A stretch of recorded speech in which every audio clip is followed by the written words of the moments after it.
सबसे पहले तो मैं ये मान लेता हूँ कि आपने इन्वेस्टमेंट स्टार्ट ही नहीं किया, तो आप ये 3 म्यूचुअल फंड से स्टार्ट कर सकते हो। तो ये 3 म्यूचुअल फंड इनफ होंगे एसआईपी करने के लिए। सबसे पहला तो आपको ये जानना है कि आप इन्वेस्ट क्यों कर रहे हो, आपकी एज क्या है। एज क्यों? बिकॉज कितने टाइम के लिए इन्वेस्ट करोगे। 20 साल के हो तो 40 साल तक इन्वेस्ट करोगे, तो 20 साल का इन्वेस्टमेंट टर्म हो गया लॉन्ग टर्म। 30-35 साल के हो तो 5-10 साल के लिए इन्वेस्ट करोगे, तो मिड और शॉर्ट टर्म हो गया। हाँ, 10 साल शॉर्ट टर्म ही होते हैं, लॉन्ग टर्म नहीं होते। तो आपको अपने गोल्स प्लान करने होंगे। शॉर्ट टर्म गोल्स क्या होते हैं? 3-4 साल बाद वेकेशन करनी है, थार रॉक्स लेनी है। एंड 20 साल का लॉन्ग टर्म गोल क्या होता है? रिटायरमेंट लेनी है। रिटायरमेंट का मतलब ये नहीं कि सामान पैक करके निकल गए बाली, साल भर वहां बिता लिया। नो, इट्स लाइक आप पैसे के लिए काम करना बंद कर दोगे, आप सिर्फ और सिर्फ अपने पैशन के लिए काम करोगे। बिकॉज आपका डे टू डे खर्चा अब आपकी इन्वेस्टमेंट देख रही है। बस काम करना बंद करने से और दिमाग खराब होता है, तो वो वाली सोच बिल्कुल मत रखो। और फिर आता है सेविंग फॉर रिटर्न। एंड आपको बस अर्ली एज से सेविंग स्टार्ट करनी है, सो दैट आप मैक्सिमम रिटर्न्स कमा पाओ। ज्यादा लंबे समय के लिए मार्केट में टिक जाओ, मतलब जितना जल्दी हो सके घुस जाओ। ये सारे डिसीजन अफेक्ट करेंगे कि आपको कौन सा म्यूचुअल फंड लेना है, किस टाइप का म्यूचुअल फंड लेना है, कितने रिटर्न्स आपके उससे बनेंगे। Hello everyone, welcome to Seekho official show personal finance Gyaan. इस वीडियो में हमें जानेंगे कि आप एसआईपी के थ्रू कौन से म्यूचुअल फंड में अपने पैसे डालें फॉर मैक्सिमम रिटर्न। अगर आप लॉन्ग टर्म के लिए इन्वेस्ट कर रहे हो, लार्ज कैप कंपनीज में इन्वेस्ट करने के लिए, तो आप निफ्टी फंड पिक कर सकते हो, बिकॉज इसमें लार्ज कैप कंपनीज ही होती है। इसको निफ्टी 50 फंड भी बोला जाता है। एंड इसके रिटर्न्स कंपैरेटिवली सेफर होते हैं, बिकॉज आप टॉप 50 कंपनीज में इन्वेस्ट कर रहे हो इंडिया की, जो रातों रात गरीब नहीं बन सकती है, गायब नहीं हो सकती। जैसे रिलायंस हो गया, टाटा हो गया, इन्फोसिस हो गया, ये सब कंपनी। मिड कैप फंड, अगर आप कोई मीडियम टर्म टाइप का गोल प्लान कर रहे हो, गाड़ी लेनी है, वेकेशन करनी है, या अपने बच्चों की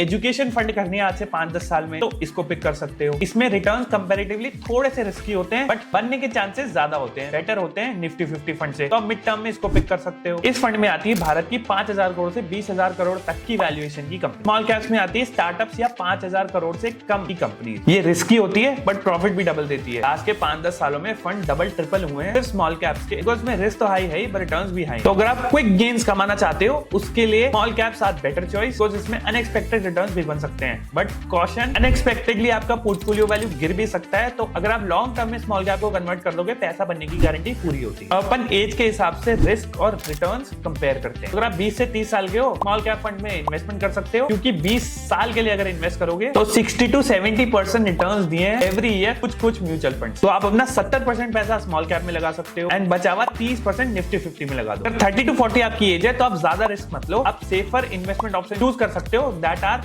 निफ्टी 50 के म्यूचुअल फंड, जिसमें रिटर्न टेबल होती है एंड इन्वेस्टमेंट भी बचा रहता है। आपका एकदम से उड़ने या नेगेटिव जाने के चांसेस नहीं हो। तो आप अपना पैसा 50% स्मॉल कैप में लगाओ, 30% मिड कैप में, एंड 20% स्मॉल कैप में। तो अगर आप 40 प्लस के हो गए हो, तो बिल्कुल रिस्क नहीं लेना, सेफ खेलो, मस्त निफ्टी 50 फंड में इन्वेस्टमेंट करो। आपकी एलोकेशन 70% होनी चाहिए निफ्टी 50 फंड्स में। मिड कैप में आप 30% डालो, स्मॉल कैप को 0 रखो, बिकॉज ऑलरेडी आपकी ज्यादा एज हो गई है, नहीं लेने भाई। जानकारी पसंद आई तो फीडबैक दो, टॉपिक सजेस्ट करो कमेंट्स में, नेक्स्ट एपिसोड का वेट करो, एंड देखते रहो सीखो पर्सनल फाइनेंस ज्ञान।